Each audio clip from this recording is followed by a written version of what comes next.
क्या सच में वे प्रोटीन गाय की हड्डियों से बनता है? आज जानेंगे इसका असली सच और पोलैंड का रहस्यमयी क्रूक्ड ट्री फॉरेस्ट, जहां जाने वाला कोई भी जिंदा नहीं लौट कर आता। और आखिर लोहे की चीजें इस आदमी से चुंबक की तरह क्यों चिपक जाती हैं? और जीभ से करी जाने वाले एक ऐसे ट्रिक जो दुनिया में 1% लोग ही कर सकते हैं। और ब्राजील का खतरनाक स्पाइडर जो आपके मैन पॉट में कर देगा दर्द। और क्या कभी आपने ऐसे जूते देखे हैं? नहीं तो आज देखेंगे, तो बने रहिए वीडियो के अंत तक। नंबर 1, क्या वे प्रोटीन को बनाने में गाय की हड्डियों का इस्तेमाल किया जाता है? दरअसल इसे बनाने में गाय का इस्तेमाल तो किया जाता है, लेकिन उसकी हड्डी नहीं बल्कि उसके दूध का। गाय के दूध में कई प्रकार के पौष्टिक तत्व मौजूद होते हैं, जिसमें से ही एक है वे प्रोटीन। वैसे तो अगर आप गाय के दूध को पीते हो तो आपको कई प्रकार के प्रोटीन और कई सारी चीज मिल जाएगी, लेकिन कई लोगों को सिर्फ प्रोटीन चाहिए रहता है और गाय के दूध में आने वाली बाकी सारी चीजें उन्हें नहीं चाहिए होती है, और इसीलिए गाय के दूध में से प्रोटीन निकाला जाता है। जो लोग जिम जाते हैं उनको पता होगा वे प्रोटीन शरीर के लिए कितना ज्यादा जरूरी है। गाय के दूध का पनीर निकाला जाता है और उसमें से जो लिक्विड बाहर आता है वही है वे प्रोटीन। हालांकि इस लिक्विड का इस्तेमाल नहीं किया जाता। वे प्रोटीन बनाने के लिए दूध को खास तरीके से बस उसके लिए ही तैयार किया जाता है, ताकि ज्यादा से ज्यादा प्रोटीन उसमें से निकाला जा सके, और फिर इस लिक्विड को ड्राई करके उसका पाउडर बनाया जाता है। दोस्तों, फॉरेस्ट जो है वो सबसे ज्यादा डरावनी जगहों में से एक है। अगर आप जंगल में अकेले घूमने जाते हैं तो यकीनन ये बहुत भयानक होगा। वैसे तो ज्यादातर जंगल बस डरावने होते हैं, लेकिन एक बार जरा पोलैंड के इस जंगल को देखिए। इस जंगल में करीब 400 से भी ज्यादा पेड़ हैं, जो कि सारे ऐसे शेप में लगे हुए हैं। इनको क्रूक्ड ट्री भी कहा जाता है, और ऐसा नहीं है कि ये कोई खास प्रजाति के पेड़ हैं जो कि इस तरीके से उगते हैं। दरअसल ये नॉर्मल पेड़ है और इनमें से कई पेड़ तो अलग अलग हैं, लेकिन इसके बाद भी सारे पेड़ का शेप कुछ इस तरीके का है। चाहे यहाँ पर किसी भी फल का पेड़ क्यों न हो, उसका नीचे से शेप ऐसा ही होता है। और इसकी वजह क्या है, ये अब तक वैज्ञानिकों को पता नहीं चल पाई है। वो कई सालों से इसके पीछे छुपी वजह को ढूंढने की कोशिश कर रहे हैं, लेकिन उन्हें कोई भी जवाब नहीं मिल रहा है। और अगर यहाँ पर कोई नया पेड़ लगाता है तो वो नॉर्मल उगता है, यानी कि इन पेड़ में ही कुछ खास है। नंबर 3, मध्य प्रदेश में अरुण रायकवार नाम का एक आदमी रहता है और इसके पास गजब की सुपर पावर है। ये अपने शरीर में लोहे की किसी भी चीज को चिपका सकते हैं। एक हिसाब से आप इन्हें मैग्नेटिक मैन भी कह सकते हैं, जो अपने शरीर पर लोहे की चीजों को चिपका लेते हैं। इन्होंने अपने शरीर पर बहुत से चम्मच चिपका रखे हैं। इतना ही नहीं, ये अपने शरीर पर लोहे की कीले और भी बहुत सी लोहे की चीजें चिपकाने में माहिर है। दरअसल इन्हें बचपन से ही इस तरह की शक्ति मिली है, जिसकी वजह से ये अपने शरीर पर लोहे की चीजों को चिपका सकते हैं। वैज्ञानिकों की माने तो ये सब नेचुरल चीजें हैं, और कभी कभी शरीर की गर्मी की वजह से ऐसा हो जाता है। हालांकि इनके अलावा भी दुनिया में बहुत से लोग ऐसे मौजूद हैं जिनके पास ये शक्ति है।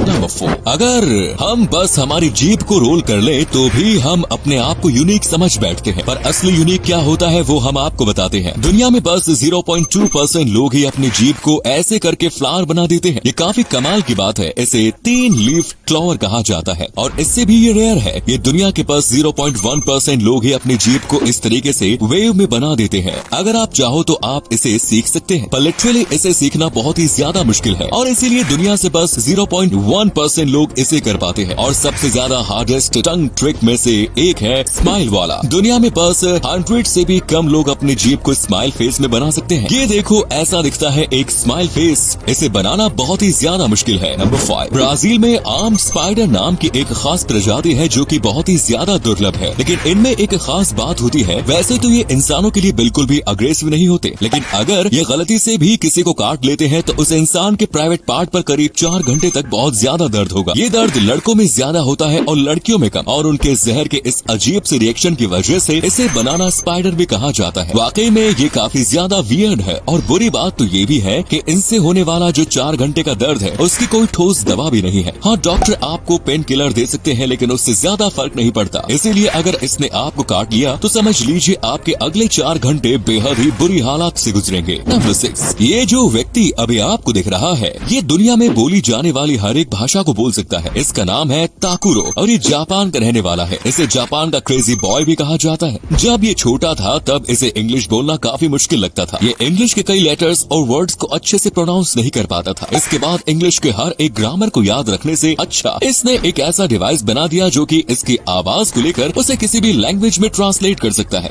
वो भी बिना इंटरनेट के। यानी कि जब तक ये डिवाइस उसके पास है तब तक वो दुनिया की किसी भी भाषा को बोल सकता है। उसको बस इस डिवाइस में जापानीज में बोलना है, और बटन दबाने के बाद वो किसी भी भाषा में इसको ट्रांसलेट कर देता है, जो कि वाकई में काबिले तारीफ है। और इस चीज की इसने पूरी एक कंपनी खोली है जो जापान में काफी ज्यादा चलती है। नंबर 7, दोस्तों, नाइकी जैसे बड़े बड़े शू ब्रांड्स कस्टमर को अट्रैक्ट करने के लिए बहुत ही ज्यादा नए नए प्रकार के और अलग अलग टाइप के शूज निकालती है। अब इसी कड़ी में स्पोर्ट्स कंपनी नाइकी ने स्मार्ट जूते बाजार में उतारे हैं। नाइकी के स्मार्ट जूते को ऐप से भी कंट्रोल किया जा सकता है। नाइकी के इस खास जूते का नाम नाइकी अडेप्ट बीबी है, जो एक तरह के बास्केटबॉल जूते हैं। खासियतों की बात करें तो ये जूता पैर में डालते ही अपने आप ही फिट हो जाता है आपके पैर के हिसाब से, और ये अपने आप जूतों की लेस भी बांध लेते हैं। और इसकी खास बात यह है कि इसमें ब्लूटूथ कनेक्टिविटी भी दी गई है, जो आपको किसी सामान्य जूतों में नहीं मिलेगी। नाइकी अडेप्ट बीबी ब्लड प्रेशर भी बता सकता है, और इनकी सबसे बड़ी खासियत ये है कि अगर आप इसको पहनकर टहल रहे हैं और आपके पैर में सूजन आ जाती है तो ये जूते आपके